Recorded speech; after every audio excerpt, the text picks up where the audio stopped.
حضرت عمر آئے اور ابو سفیان نے کہا کہ عمر انشدک باللہ امحمد حی، عمر میں تمہیں اللہ کی قسم دے کر پوچھتا ہوں، سچ بتانا کیا محمد زندہ ہے؟ کیا زندہ ہے؟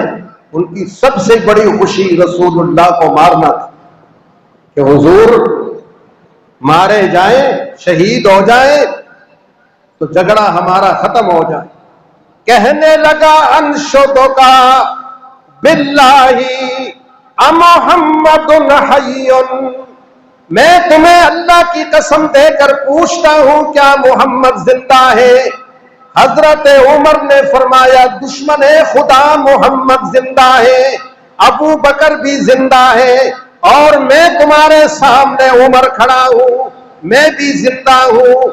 اللہ نے ہم تینوں کو باقی رکھا ہے کہ جب تک ہم زندہ ہیں تمہارے دل جلتے رہے، غیظ و غضب سے تمہارے دل جلتے رہیں گے، تمہارے دل اطمینان اور سکون نہیں پائیں گے۔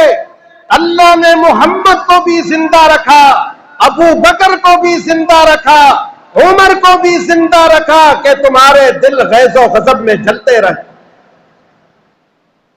ابو سفیان نے کہا کہ میرے سپاہیوں نے،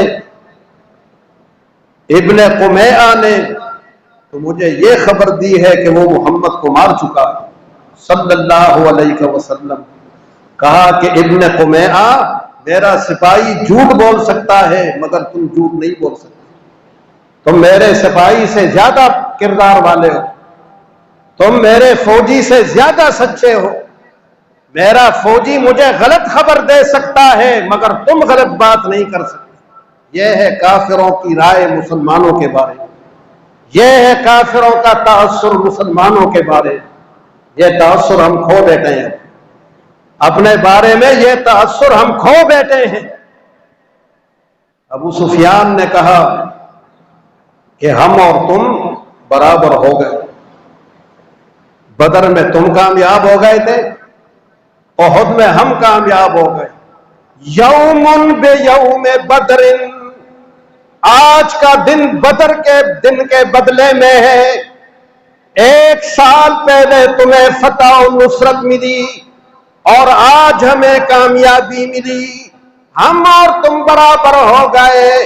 حضرت عمر نے فرمایا ہرگز نہیں، ہم اور تم کبھی برابر نہیں ہو سکتے۔ قتلانا فی الجنہ وقتلاکم فی النار، ہم اور تم برابر کبھی نہیں ہو سکتے، تمہارے مقتول جہنم میں اور ہمارے مقتول جنت میں۔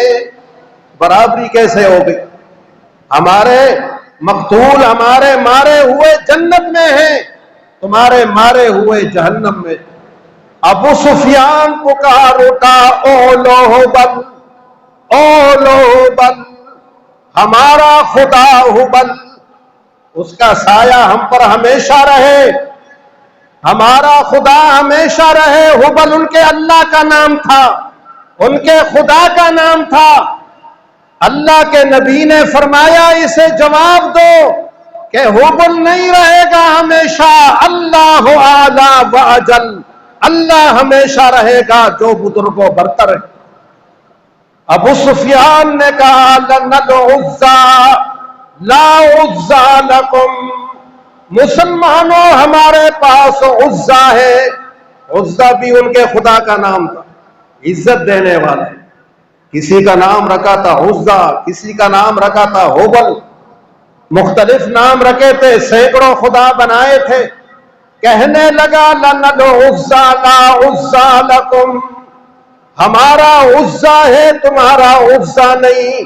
اللہ کے نبی نے فرمایا انہیں جواب دو اللہ مولانا لا مولا لکم، اللہ ہمارا مولا ہے، اللہ ہمارا مددگار، ہمارا آقا ہے، اور اللہ تمہارا مددگار نہیں ہے، وہ کفر کا مددگار نہیں ہے، وہ ایمان والوں کا مددگار۔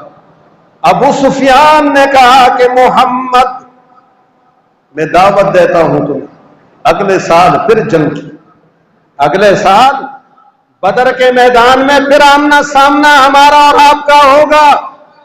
میری یہ دعوت، میرا یہ چیلنج قبول ہے.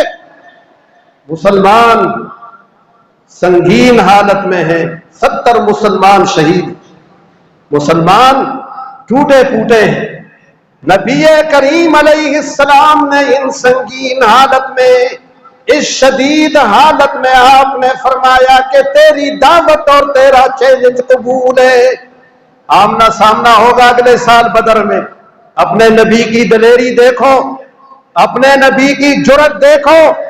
نبی نے یہ نہیں کہا کہ ہم تو ٹوٹے پوٹے ہو گئے، شکست کھا گئے، کب ہم سنبھلیں گے، کب ہماری طاقت یکجا ہوگی.